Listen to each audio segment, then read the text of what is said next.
Hola, ¿cómo está? Hello, everybody. Hello, everybody. Hi, welcome back to I Swear to Drunk I'm Not God. We are on our penultimate episode 14. If you listened to that last episode, then you know that I'm only doing 15 episodes this season. I'm tired and I would like to enjoy my vacation. Okay. Don't want to think about any psychopaths. I was supposed to do 20. I did too many multi-parters, so I'm going to cut this one short. But I thank you. I thank you all from the bottom of my heart. This is a small podcast, but I definitely appreciate all of the support. People I see online, the numbers. I don't know who most of you are, but I'm grateful for all of you. And I want to say too, because I never really introduced this show correctly. If you are at all interested in my TikTok handle is always in the show notes. Feel free to follow me. I'll be posting there, and then that will also send you over to my personal account. It's in the bio if you want to follow me personally, where I really post. Generally only post episodes for the podcast on the podcast site. Like I don't do any other content, but if you want to just see me be goofy, whatever, vibe with me, whatever, I'm over there. I'm as sting like a bee. So if you're on TikTok, my TikTok handle for I Swear to Drunk is in the show notes. And when you go to my page for Swear to Drunk, feel free to follow my personal page. Why not? Fuck it, right? Now, what are we talking about today? Today, we're going to be talking about Robert Fisher, wanted dead or alive. This is episode 14. So for this episode, I watched a documentary. It was very hard to find a book on this. When I did find a book, I ended up basically finding out there was no ebook. I had to have it printed. I was like, I got to do an episode. I don't have time for this shit. So I dug around in the archives, looked at articles, watched documentaries, and kind of pieced together a cohesive story for you. So I hope you enjoy it. I'm by my lonesome this episode.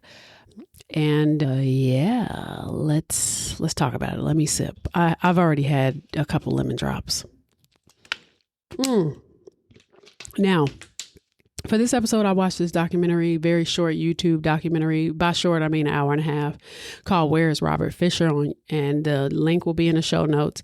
I dug up the old articles, whatever. But I also ran into this case on TikTok. Like I had never heard of this man. He was not on my list, prior, but I figured it would be interesting to talk about this in light of like Nancy Guthrie and like all these missing scientists, because I just find it so fascinating, the fact that there are just some people who just like walk away and they're never seen again. Like that's really, really insane to me. The poison on this episode is the Arizona statehood. Found this recipe.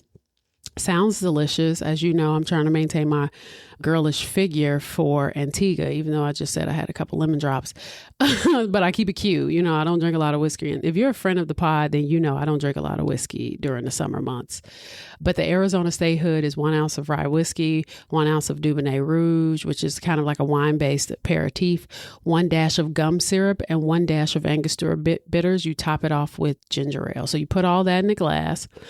And then with ice, and you fill the rest of the glass with ginger ale, you stir it, and you drop a cherry in it. I guess that's it. I wanted to kind of do something that was like Arizona related, because that's where that's where we are in this episode. And I hope it's delicious. Okay, cool. All right. Now, for the past couple episodes, I've been doing episodes that have been incredibly gnarly. A lot of child harm. I was doing blackmail for a minute. I've just back-to-back murders. I mean, we had a pretty good season. I did the Pee Wee Gaskins was my last episode. Then I did the Lawrence E. King Franklin scandal. I did 2 episodes of that. Atlanta child murders, blackmail, Pied Piper, Jane Toppin. Some of my early episodes I forgot that I even did. I did Two Gun Pete. I did Sam Little. I did Andrew Cunanan, BTK, Heaven's Gate, and Congress Plaza. And so if you listen to any of those, I really appreciate you. I'm grateful for every last one of you. I mean, I do this as a hobby, and you really do not have to listen to my voice, but I'm grateful for those that do. Okay. All right. Second to last episode. Let's do it. We're going to start from the beginning. Sip. I'm drinking water because I get mucusy before every episode. All right. Now, Robert William Fisher entered the world on April 13th, 1961 in Brooklyn, New York. Now, his father, William, and his mother, Jan, had a pretty tumultuous marriage. William was a banker. Jan seems to have just been, a stay-at-home. And Robert Fisher was one of 3 children. He had 2 sisters. He grew up with his 2 sisters, but everything changed in the 70s, around 1976, when his parents went through a messy, messy divorce. Robert was only 15 at the time. He and his sisters ended up moving to Arizona to live with their dad, which is usually unheard of, right? Like usually the kids go with the mom, but they ended up moving with their dad. And his dad would eventually remarry to a woman that Robert claimed was hard on him, from what he told other people. The kids went to Saharo. I think that's how you pronounce it. I don't know if it's Native American or Spanish. It was a high school in Tucson. But according to anyone who knew Robert, that divorce really messed him up. A high school buddy said that he was very bitter. Even years later, he was still talking about the split between his parents with people at the Mayo Clinic in Phoenix, where he would eventually work as a surgical technician in the late 90s. He even told a coworker that his entire life would have turned out differently if his mother hadn't walked out on them. So from what I gathered, the mom wasn't happy about the marriage in any capacity and to a certain extent abandoned her family.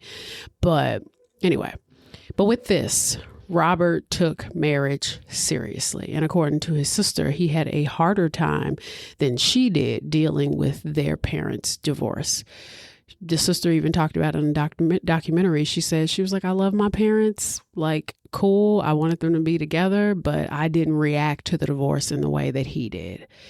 Robert would even get on his sister about how she shouldn't date anyone that she wasn't planning on marrying. So he was very serious about relationships. He didn't really engage in fraternizing, at least not at this point. Now, once he was out of high school, Fisher signed up for the U.S. Navy and attempted to become a Navy SEAL, but he was unsuccessful. This was a move that finally dragged him out of Arizona for a while.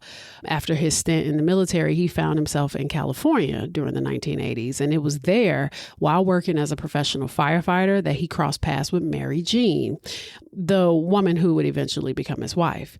The two tied the knot in California in 1987, but while on duty as a firefighter in San Diego, Fisher suffered a nasty permanent back injury. Basically, he had a degenerative disc disorder that essentially ended his career. And once he was placed on disability, they packed up and they headed back to Arizona around 1989 or 1990. And that's when he made the jump into the medical field, and he was finding work as a technician. He was a cardiovascular technician. He was a catheter technician. But here, in particular in Scottsdale Healthcare Osborne, he was a cardiovascular technician. Now, his wife, Mary Jean Cooper, that's her maiden name. She was born October 3rd, 1962. Mary was deeply spiritual and a real fixture at the Scottsdale Baptist Church. She was heavily involved in the ladies' ministry on Tuesday mornings and basically built her entire life around church events. She worked part-time at the HL Medical Supply in Scottsdale, but on Tuesday she had the day off from work to handle family duties.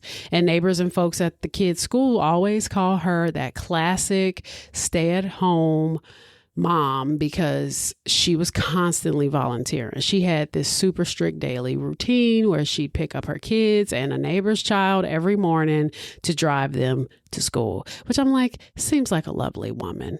Like it kind of reminded me of the 90s back when like your neighbors used to actually pay attention to what you did, like when your mom wasn't looking. You know what I mean? We had this neighbor when I was growing up named Mrs. Giles, who Mrs. Giles, honestly, Mrs. Giles was kind of like that neighbor. She didn't have kids, and her house was always dark and cats were always dead under her porch. But we were like, what is up with Miss Giles? Like, who is she?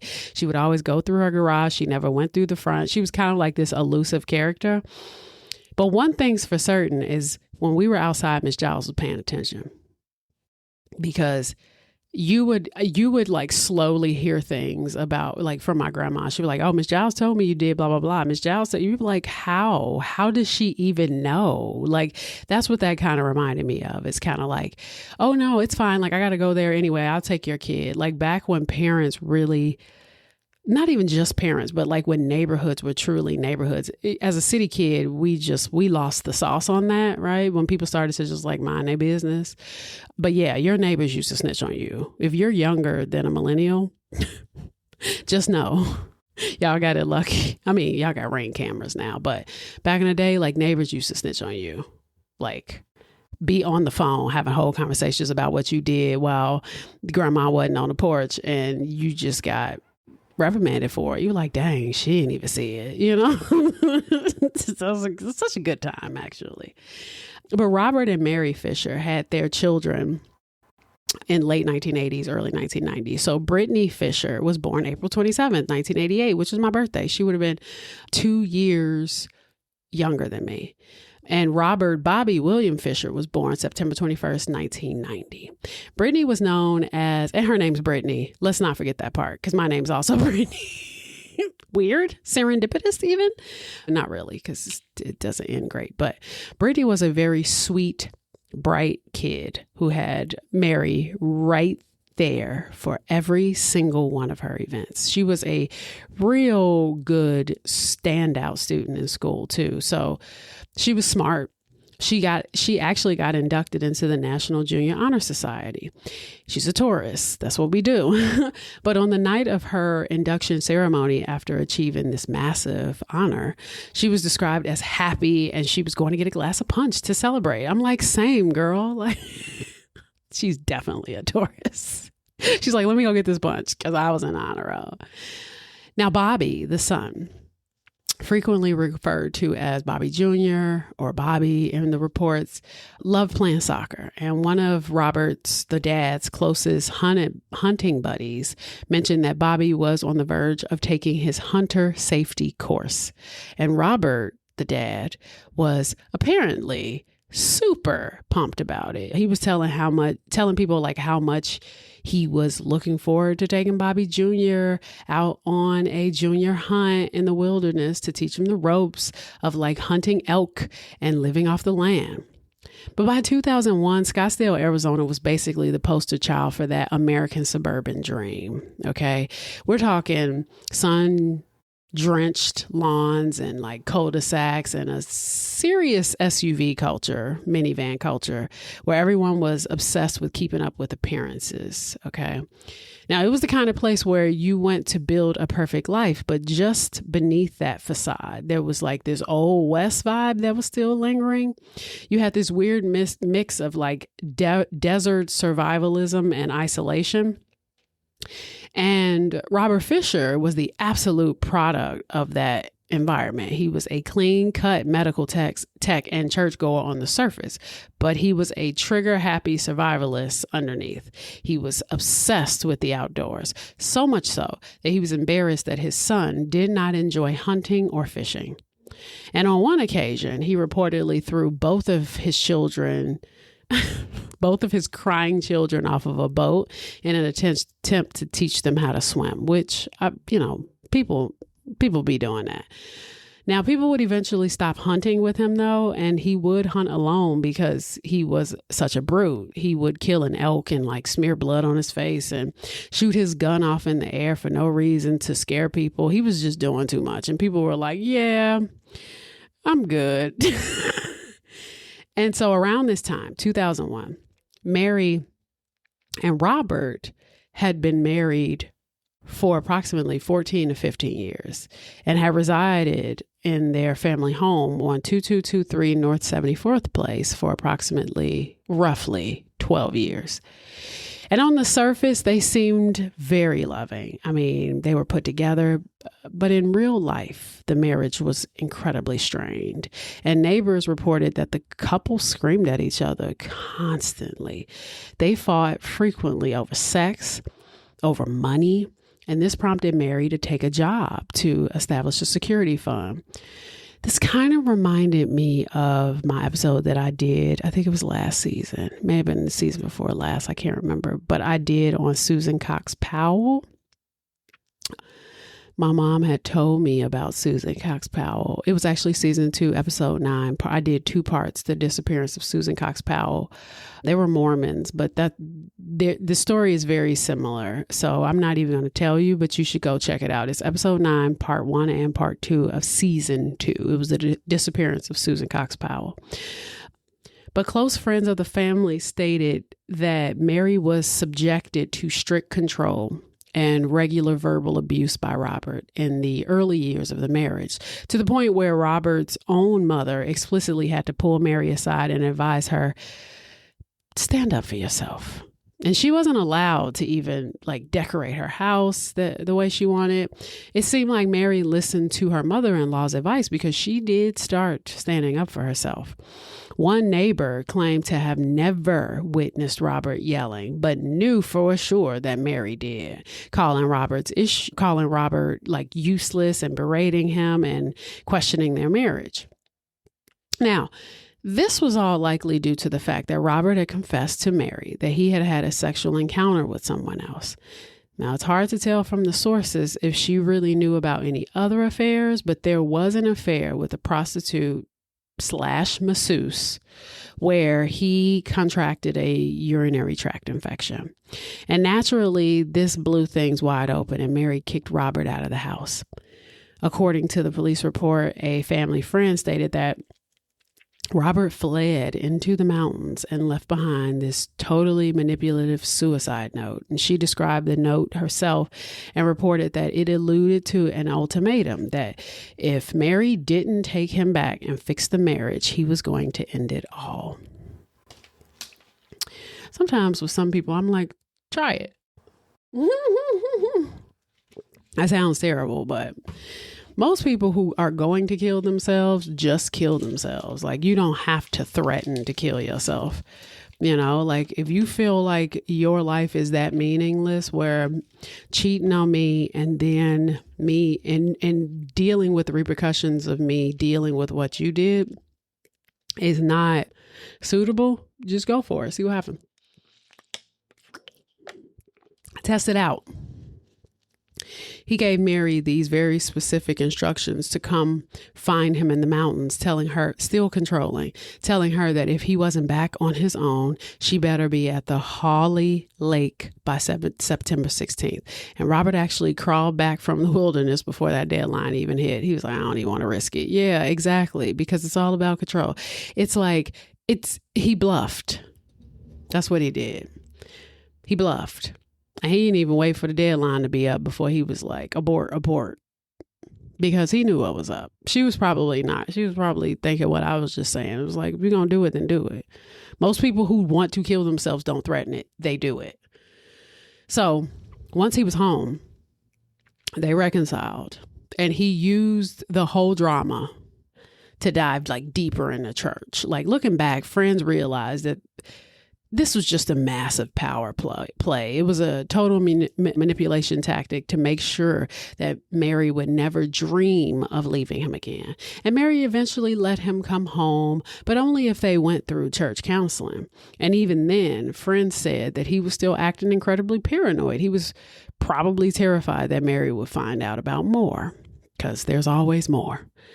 And either way, according to Robert's sister, it's likely that because of his trauma from his parents' divorce, he felt divorce was not an option when it was. It always is. His family also noticed that Robert basically avoided getting close to anyone. He had this deep-seated fear of being abandoned, and something psychologists later figured was just more of a fallout from his trauma of his parents' messy divorce. And he also told a hunting companion that he could not live without his family, hinting that he would choose suicide over divorce. And apparently Mary Fisher had told several friends that she intended to file for divorce. Now, this is what blows me, because now I know there's a lot of moving parts, but you have an affair. Okay. People have affairs. You admit to it. He first tells the church. He says, yo, I had a affair and I think something's wrong with my dick, because he didn't say those words exactly, but he knew he kind of had something going on infection wise. Church was like, yo, you should probably tell your wife. He does. And then you're irritated by how she responds to it because you didn't want your marriage to end. But at the end of the day, the action of cheating itself, for some, because I know people probably screaming on the other end, like, that don't necessarily mean I want to leave who I'm with. I get it. I totally get it. But at the same time, the person who's being cheated on does not see it that way. The person who's being cheated on sees it as what it is, which is you don't want to be here. Because if you did, you wouldn't have done what you did. Because there's always going to be some form of punishment because of that. Either it's going to be resentment. It may not even be somebody removing themselves from a relationship, but they're going to make you miserable. For sure, they're going to make you miserable. And so to me, I'm like, you're better off just breaking up, or you're better off just getting that divorce. I was just talking about this with Jeremy. I'm a very strong advocate for divorce, just like I am for abortion. I think people should leave people alone when they are not fulfilling all of their needs. And I think the people who are in the affairs or who are initiating the affairs should go ahead and figure out what they need. And sometimes that takes longer than you anticipated. But in the end, people do find people that they rock with. Now, if you think that at the end of the day that you are never going to find the person that you rock with and that this is the solid person, this is the person I need to be with, then you need to be on your best behavior if you don't want that person to leave. If you all don't have an open relationship, these people are Christian. They're not. He ain't even a fan of divorce. Yet you thought that you could sleep with a masseuse because, wife's out of town. I happen to be getting a massage because my back hurt. Baby girl decided to offer me a happy ending, and boom. And you thought your marriage was going to survive that? That's crazy. I think it's crazy to think like, okay, go ahead and cheat. It's like, this is going to feel like a leap, but it's like when people call people nigga. All right. You call somebody a nigga. Okay, you if you got away with it, you were in the right room. I can't tell you what to do. You're an adult. But if you are in that room and somebody jumps you for calling them a nigga, that's on you, because you didn't have to call anybody a nigga. Does that make sense? That's the best analogy I got. Now, back to the story. Then on April 10th, 2001, at 8:42 a.m., the unthinkable happened. 911 emergency. 74th whole house exploding. Are there people inside the house? Yes, there are. They're probably dead. The Fisher family home in Scottsdale, Arizona exploded into flames. By 8:45 that morning, the first emergency crews were on the scene, and it was a total nightmare. The first officer on the scene tried to charge towards the house, but he was forced to dive for cover in a brick entryway because of rapid, small explosions. A neighbor had to tell him that those weren't just fireworks going off. It was actually rifle ammunition firing off inside from the intense heat. They were staring down at a 20-foot high blaze. The firefighters couldn't even get close at first. They were forced into a defensive position because the house was literally fighting back. Now, you had rifle ammunition and paint cans triggering secondary explosions that just kept ripping through the structure. It was absolute chaos. And neighbors were even out with their garden hoses, desperately trying to do anything to keep the flames from jumping to the next house. By 11:45, once they finally got the fire under control, investigators were able to step in to find the charred remains of the house. And that's where they found 3 bodies lying in their beds. It didn't take long to realize they hadn't died in the fire. They'd been dead for hours before the house even went up. And arson investigators eventually found a pulled gas line, proving that the whole explosion was a cold-calculated move to incinerate the evidence and cover up a triple homicide. Now, at first, they didn't know who the adult body was. When Robert and Mary didn't show up for work, they knew they had a problem. They soon found out that Robert was gone, even though his truck was still parked in the carport. Mary Fisher, 38, suffered a gunshot wound to the back of the head and her throat had been slit. The medical examiner couldn't pin down the exact order of the injuries, but investigators were basically convinced that the gunshot to the back of the head was the final act to make sure that Mary was dead. There was no soot found in her airways or lungs, and that proved that she was already dead and had stopped breathing hours before the house was set on fire. Now, police recovered a single 9mm shell casing from the charred remains of the home. This confirmed that Mary had been shot with a handgun before her throat was slit. But the firearm was gone. Fisher was an avid, lifetime hunter and an outdoorsman who owned several firearms. And when police inventoried his known collection against what was destroyed in the house, they realized that he had taken weapons with him, including a high-powered rifle and a handgun. Brittany Fisher, age 12, and Bobby Fisher, age 10. Both children died from sharp force trauma after having their throats slit. Almost decapitated. Unlike their mother, neither Brittany nor Bobby had been shot. Pathologists determined that the children were attacked while lying in their beds. Even the timing of the whole thing and exactly how the bodies were positioned, it was highly probable that both children were sound asleep when they were attacked. And just like their mother, neither child had soot in their lungs, confirming that they did not inhale any smoke and were deceased long before the explosion. Now, because of how intense the fire was, coupled with the rifle ammo that was cooking inside, the whole place was essentially incinerated. And those secondary explosions and heat charred the remains as well, which destroyed any chance of finding trace evidence. And we're talking about potentially losing evidence of defense wounds, fiber transfers, or even foreign DNA under the fingernails. Anything that could have told us more about what happened inside that home. Robert would probably know. He was a fireman at one point. The search for Robert quickly transformed from a local arson inquiry into one of the most intensive, long-running federal manhunts in American history. Fisher was missing, and so was his wife's vehicle. He was immediately named the sole person of interest, and Fisher's ATM card had been used just hours before the explosion. He was caught on camera hitting an ATM for $280 at 10:43 p.m. the night before. Most investigators are convinced that Mary, Brittany, and Bobby were already gone by then, or that he slipped back into the house shortly after to finish the job. And they knew that Mary's Toyota 4Runner was still sitting in the driveway as late as 3:30 a.m. and 5:30 a.m., according to witness testimonies. Then at some point, Fisher ripped the gas line from the back of the furnace, letting the house fill up with methane while he set a candle.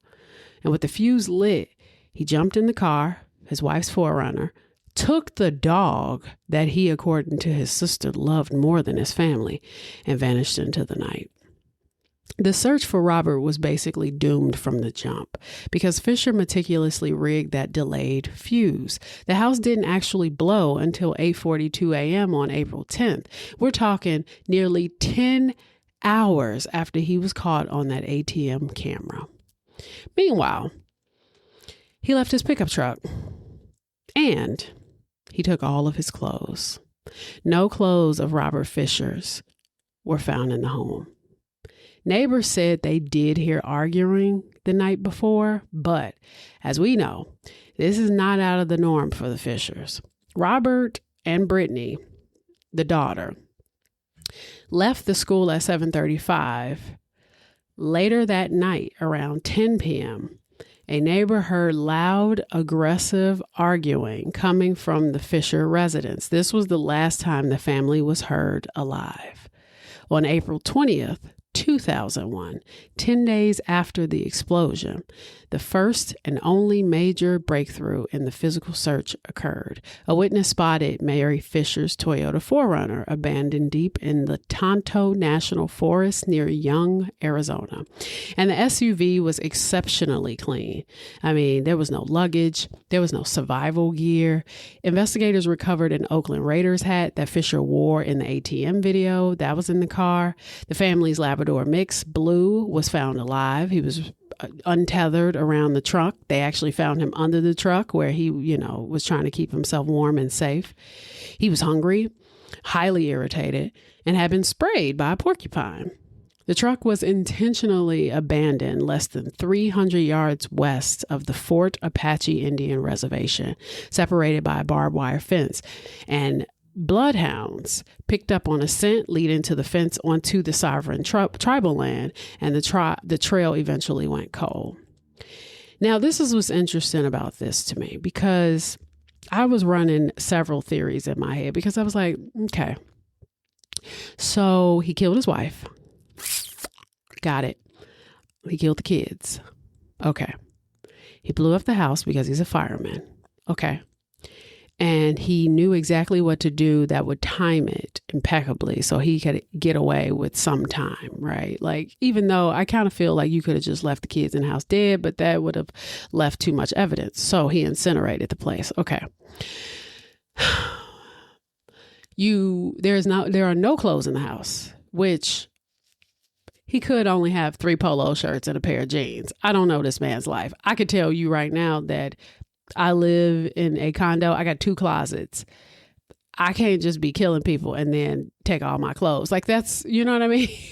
Like, between my purses, clothes, and shoes, it's going to take me a minute. Like, that would be me, like, systematically getting things out of the house over a period of time. Okay, so he had hunting gear. Part of me was thinking, if the house was incinerated, how do you know that there were no clothes? Okay. But again, white male, suburban, he may not have a bunch of clothes. He may just, have work clothes, casual clothes, workout clothes, and move on. He's in Arizona. He may be hot most of the time. He may have camos. He may have stuff like that. Maybe he just took that stuff with him. Maybe he was like, clothes on my back. That's all I'm taking. The rest of this shit's going to Goodwill. I don't know. Okay, but then you took the dog. Okay, and one of the things about taking a dog is that if I were to leave Luna in a car, Luna will be in that car, in a hot car, trapped. Luna will probably die after a while if I leave Luna in a hot car in Arizona, right? But if I leave Luna out, she could kind of survive on wildlife. Why even take her? Right? Like, why even take your dog if you don't have to? But okay, he loved the dog. He wanted to take the dog. He decides that he's going to leave. So he leaves. But then he leaves the dog unleashed, meaning that most dogs who are aware of their owners, even if he's perfectly trained, he's going to be like, where you going? Maybe this dog is that trained. Like, he used to take this dog a lot on his nature runs. So it could be that he was just like training this dog. And then the dog was like, hey, when I get cold, get under the car. I don't know. Dogs are smart as hell when they're trained that way. But the dog stayed. So you left the dog. You knew that the car was going to be discovered. I'm assuming you knew that the dog was going to be discovered with the car. And then what? Now, what's interesting about this Indian reservation is that the bloodhounds picked up a scent that was leading to the reservation, but the reservation is sovereign tribal land. So I don't know sovereign tribal land, unless he had a deal already with Native Americans on an Indian reservation prior to this, I can't see a bunch of Indians being okay with a bunch of pale-faced white men just coming into the reservation after they done killed their kids and wife, assuming that they know. I don't know. Anyway, it's just weird. Like, it's weird to think of a person just, oh, the dog smelled the scent up until the tribal land that was separated by a barbed wire and then went cold. Now, fortunately, forensic pathologists were still able to determine that all 3 victims were murdered long before the blast. And in retrospect, witnesses did notice something was not quite right before the deaths. The teachers at the school picked up on weird vibes. They noted that Mary was absent at Brittany's induction into the National Junior Honor Society, which was super strange since she was usually right there for every single one of Brittany's activities, which kind of gives that she was dead already. Maybe? Just me? I could see a person, kind of reminds me of Chris Watts. I did an episode on Chris Watts, Family Annihilator. It was season 1, episode 14. There were 2 parts of that as well. Chris Watts kills the wife who was pregnant and then kills the kids.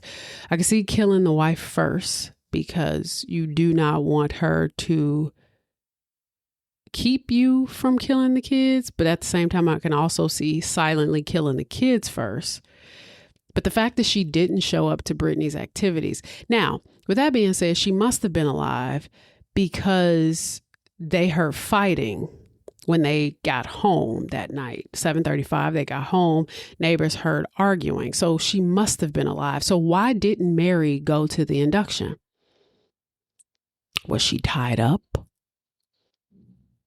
Because it made it seem like she was killed in her bed. Like, you know what I mean? Like, how abusive are we talking about here? There's a lot of questions. That's why I'm talking this out with you all, because I really don't know the answer. Now, Robert actually showed up to this vent alone, but his behavior sent shivers down everyone's spine because one teacher described him as being there, but not there, noting that he didn't seem proud of Brittany. He even went out of his way to move his chair so he was sitting completely isolated and set apart from the rest of the audience. To me, that feels like you did something, or that feels like there's been an argument, somebody's whatever, right? And when the teacher tried to be nice and said, "You must be so proud of her," Robert didn't even crack a smile. He just shrugged his shoulders and he replied, "It's to be expected." When investigators started poking around Robert's locker room at work at the Mayo Clinic, a coworker pointed them towards this small locker that he used all the time. And when they opened it, they found 2 personal color photos of Bobby Jr. that Robert had kept stashed away, which I'm like, okay, sometimes pictures get old. You tuck them away somewhere. That's not really unusual. Now, even though Robert was constantly seen buried in his Bible in his hospital locker room, folks in his inner circle at work and outside knew that he was living a double life. It was all a front. And some of his coworkers even had a strong suspicion that he was tangled up in yet another secret affair, likely with someone in his own medical unit at the hospital.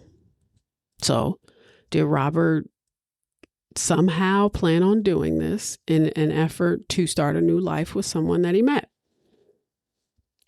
We know Robert wasn't in the house. There was obviously 3 murders, an intentional explosion, a car left in the woods that belonged to his dead wife. His dog was left behind. His hat that he wore at the ATM is in the car. There was a cup in the cup holder of the car that had his fingerprint on it, but the car was spick and span. Where did he go? And one of his coworkers eventually came forward saying they'd handed off several packs of military MREs, which are meal ready to eat. They're, those small packets of food and shit. They had recently given him several packets of MREs recently. Folks who knew him said that Robert was totally a paranoid survivalist who knew the Arizona backcountry better than just about anyone. Was he that desperate to live off the land that he was like, you know what, I want a hard reboot. Let's control alt delete on my family and my kids and everyone that I know so I could live in the backcountry? He was constantly out there on solo wilderness trips, though. Every time they'd have an argument, he'd go to the wilderness. He liked taking the kids to the wilderness. He liked packing up his dog for a couple of days, 4 or 5 days, and going to the wilderness. Basically practicing how to live entirely off the land. A close hunting friend described a terrifying quirk that he had, stating that Robert was, when he hunted deer, intensely trigger happy and reckless with firearms. The friend noted, quote, I always got the feeling that he wanted to shoot that deer because he wanted to see the deer die. It got to a point where people were like, maybe he's a little bit of a nut. Why is he rubbing deer blood on his face? Why is he doing all of that? Investigators eventually dug up evidence from as far back as January 27, 2001, when Robert had strolled into Bear Arms Pawn Shop in Scottsdale to pawn off his Beretta 9mm semi-automatic for $300 and immediately dropped $314.80 on a Smith & Wesson .38 caliber snub nose revolver. And it turns out he had just got a concealed weapons permit, too. The paper trail for his disappearance actually started on April 7th, when Robert hit Checker Auto Parts for 5 quarts of oil, antifreeze, and oil filters. Then on April 9th at 3:58 p.m., just hours before he went to Brittany's induction ceremony, he stopped by Popular Outdoor Outfitters. This wasn't just a casual shopping trip, though, because he was gearing up for the long haul. He was buying a water microfilter, 64-ounce insulated bottle, waterproof matches, 2 packets of water purification tablets, which to me, I'm like, I'm a city girl. Sounds like a hunter to me. He was clearly preparing to disappear into the wilderness, maybe, but at the same time, he could have just been taking a random trip. I don't know what this man's shopping list is every time he goes. The investigators were getting tip after tip because Fisher has a few very common physical features. They keep saying that, but I've learned watching a lot of these missing cases type things. I'm very good with faces. I will not remember your name, but I will remember your face. So the idea of people being like, he has very common physical features, I can't get his face out of my head. If I saw that man on the street, maybe I wouldn't know exactly where I know him from, but he will look familiar to me. Maybe I would think, is he in the movies? Did I see him on TikTok? But I'll know his face. And of course, whenever a tip came in about a man matching his height, he was 6'1" and build, 190 pounds, who walked with a stiff back because, of course, had a surgical scar because he had surgery on his lower back and a gold bicuspid tooth in his mouth, police had to investigate. This truck was dumped 300 yards from the border of the Fort Apache Indian Reservation. This was a sovereign tribal nation where local Scottsdale police had no jurisdiction to search, and local law enforcement hit an immediate legal wall because the physical evidence from the tip proved that Fisher had fled the immediate area and possessed the survival skills to cross state lines or international borders. Federal authorities stepped in, and a federal warrant was issued charging him with unlawful flight to avoid prosecution.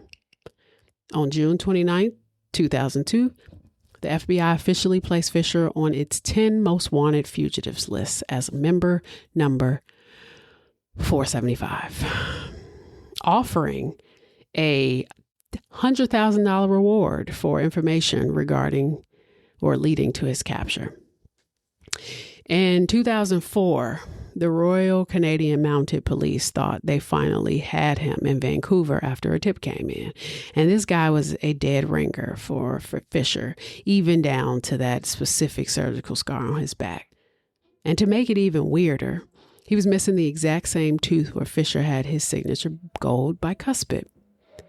But they actually held this man for a solid week until the fingerprints finally came back and proved that he was nothing more than a lookalike, which I posted the documentary where they showed the image of this guy, and I'm like, don't look like him to me. I would have never even thought it was him. The surgery is a small, incision from a lower back spinal surgery. A lot of people have those. I think the tooth in the back is kind of weird, but he did not look like him to me at all. And I'm like, but his fingerprints didn't match. So then the question was, well, can a person change their fingerprints? Some people say, yeah, they can. Some people say that they don't. Some people feel like that is just a stretch and that it's some CIA, vibes about it, that people are like, yeah, right. Like this man changed his fingerprints. I mean, to me, he could have. Why not? He's trying to get away with murder. 3 murders, actually. Wouldn't you? I'd burn off my fingertips. Hate to be a douche, but didn't that happen in that movie 7, Kevin Spacey, where he used razors or something like that to damage his fingertips? Just saying. Now, investigators were flooded with dozens of tips. They were placing Fisher in these small coastal towns across Mexico, Belize, Honduras. And callers were swearing they crossed paths with an American who matched his description perfectly. And some guy working as a local handyman or mechanic who spoke decent Spanish but kept entirely to himself was probably him. But not a single one of those sightings could ever be verified by authorities. In 2014, acting on a specific tip that Fisher was hiding out under an assumed identity, a tactical team raided a home in Commerce City, Colorado. While 2 individuals were arrested on unrelated matters, no trace of Fisher was found. For decades now, hunters, hikers, and even professional cavers crawling through the terrain near Young, Arizona, right where he ditched that truck, have been calling in every scrap of clothing, camping gear, even skeletal remains that they find. And every single time bone fragments turn up, investigators literally hold their breath. Forensic testing comes back, matching some other missing person, and the trail goes cold. Scottsdale Police lead detective John Heinzelman recently pointed out that the absolute lack of even one verified actionable sighting in 25 years is what makes this case such a freak of nature. Today, the authorities are banking on modern forensic updates and digitizing every old file they have, just hoping that some new DNA breakthrough or familial tracing tip will finally tell everyone if Robert Fisher is dead or if he's still out there. He may be living a total lie under a fake identity. Now, even though forensic pathologists were able to pull clean DNA profiles from Mary, Brittany, and Bobby during those autopsies, law enforcement is still hitting a massive wall because they don't have a verified reference sample for Robert Fisher himself. They can basically play a game of math and reconstruct his profile using paternity standards from the kid's DNA. But they are still missing that direct cheek swab or blood standard to actually plug into the automated systems and to get a definitive match. The theories are crazy. The 41 Club cave system is an absolute beast.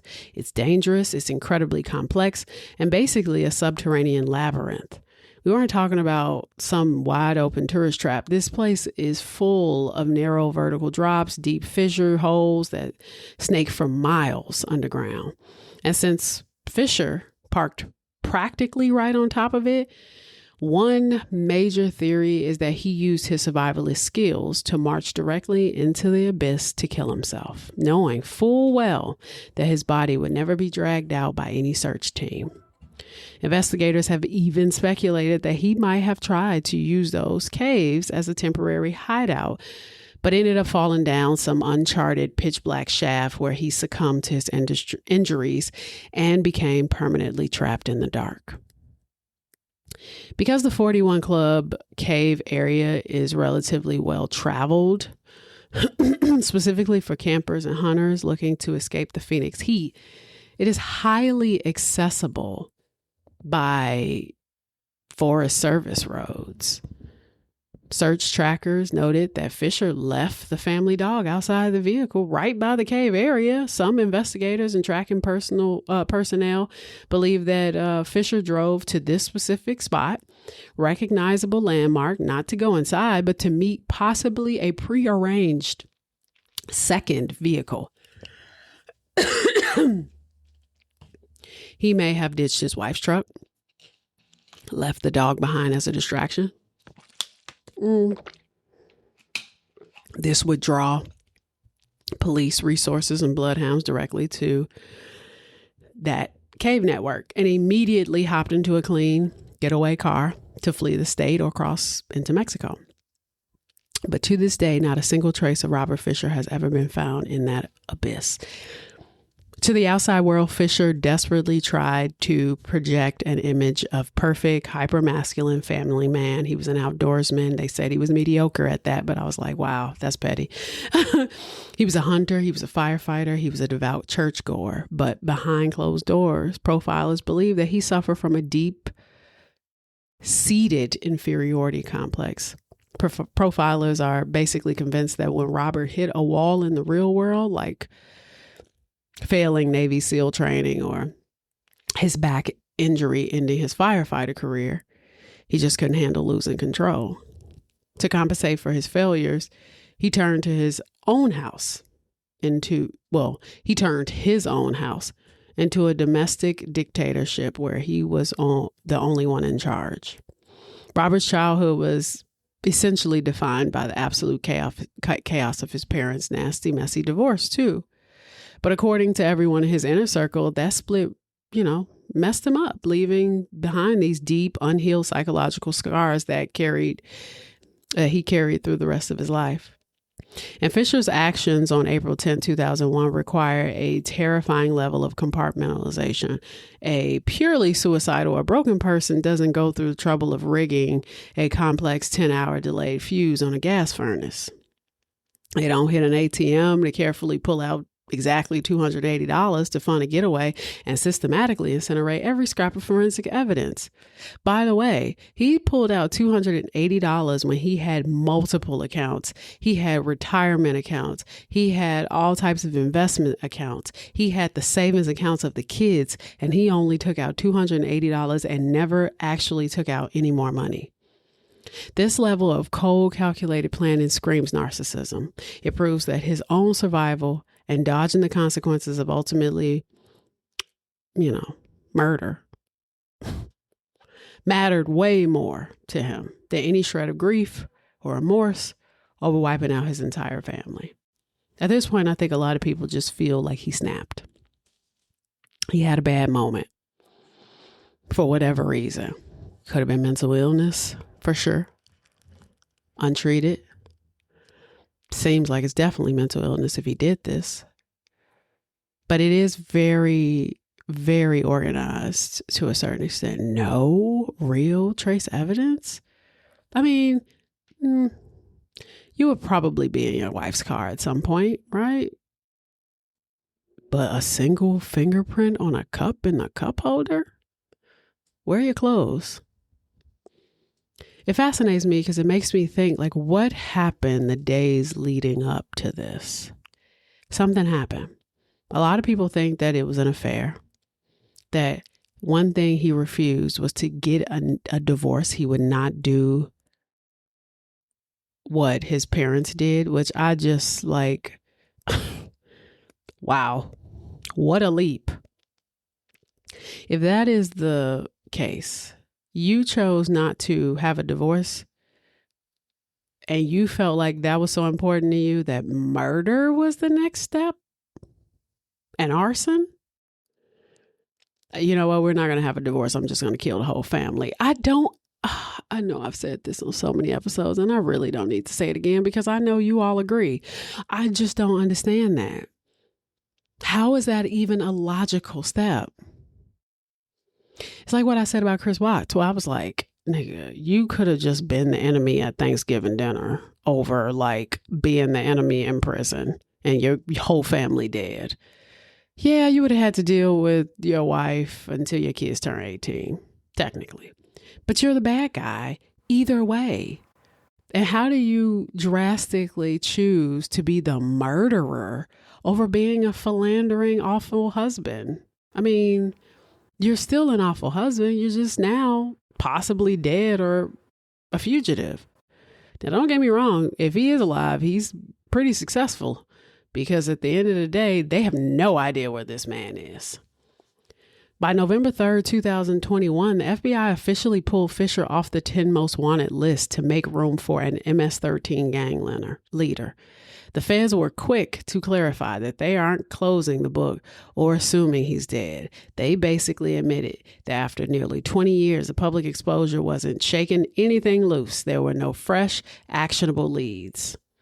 And to this day, Robert Fisher is still out there as a wanted federal fugitive, literally dodging the feds for decades. The state and federal warrants issued for his arrest in 2001 are entirely restricted to the following counts. 3 counts of first-degree murder for the state of Arizona, 1 count of arson of an occupied structure for the state of Arizona, and 1 count of unlawful flight to avoid prosecution, federal. And since he pulled this off just months before 9/11, back when border security was a joke, I remember going to the gate at the airport to pick people up. And digital tracking wasn't even a thing. Investigators are basically convinced that he could have slipped across the southern border. We're talking about the very real possibility that he vanished into Mexico or Central America, started a completely new life with a fresh alias, and maybe even built an entire second family while the world was still looking for him. The crazy thing is that this man didn't have a single criminal footprint before this. His fingerprints were only in the system because of his time in the Navy. And the crazy thing also is that complete absence of a record is exactly why his sudden jump to a mass casualty event caught everyone off guard.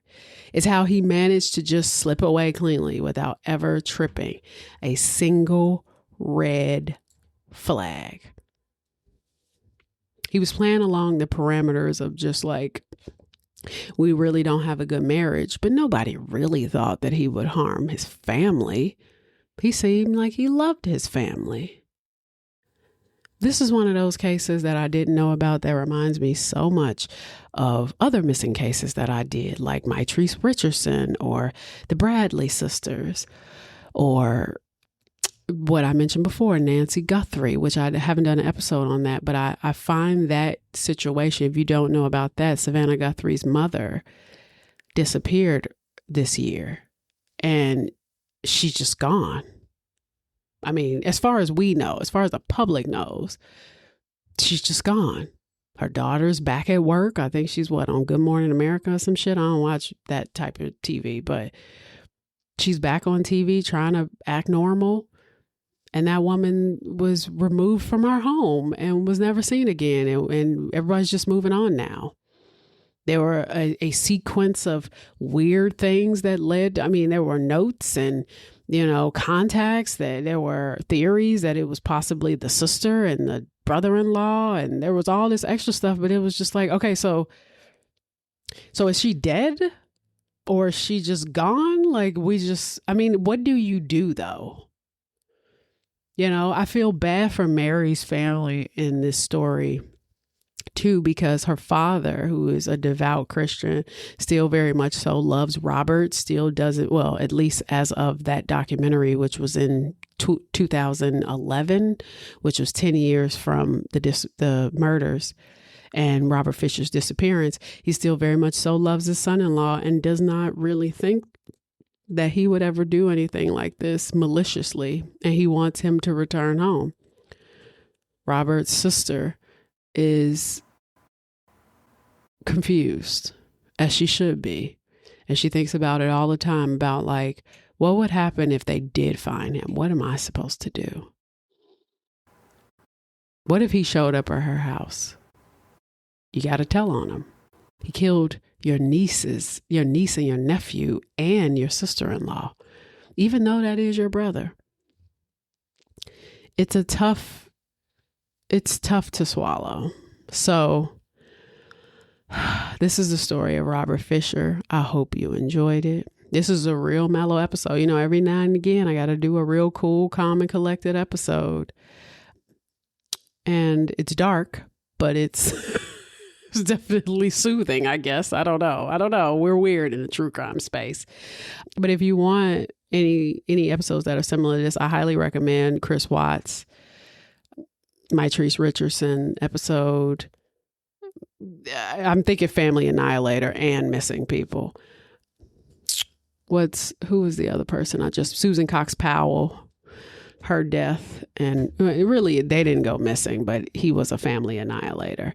I've done a couple cases with people who have just kind of disappeared, and it's just like, oh, okay, I guess we'll just never know. The Bradley sisters, I did that episode with my sister. That's actually one of my most popular episodes. I recently saw too that this is just non sequitur, but I recently saw that one of the Bradley sisters' aunt was in my comments, and I completely ignored it because I'm like, you'll never convince me that you don't know, that you wanted to find these girls if you are ultimately not telling the police everything you know. You know what I mean? Like there's a lot of moving parts there. So I highly recommend you listen to that. That's episode 20 of the first season. But yeah, so this is the second to last episode. We're doing 15. We got one more episode left. I'll see you all in 2 weeks. I hope you enjoyed it. Bye.